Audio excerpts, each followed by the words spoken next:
BJP. സംസ്ഥാന അധ്യക്ഷൻ രാജീവ് ചന്ദ്രശേഖർ കൊച്ചിയിലെ RSS പ്രാന്ത കാര്യാലയം സന്ദർശിച്ചു.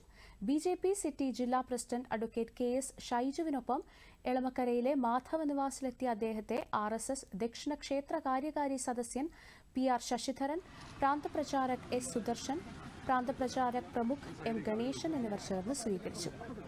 RSS സ്ഥാപകൻ ഡോക്ടർ ഹെഡ്ഗേവാറിന്റെ അർദ്ധകായ പ്രതിമയിൽ ഹാരാർപ്പണം നടത്തിയ അദ്ദേഹം മുതിർന്ന പ്രചാരകന്മാരായ M.A. കൃഷ്ണൻ, K.R. ഉമാകാന്തൻ എന്നിവരെയും സന്ദർശിച്ചു.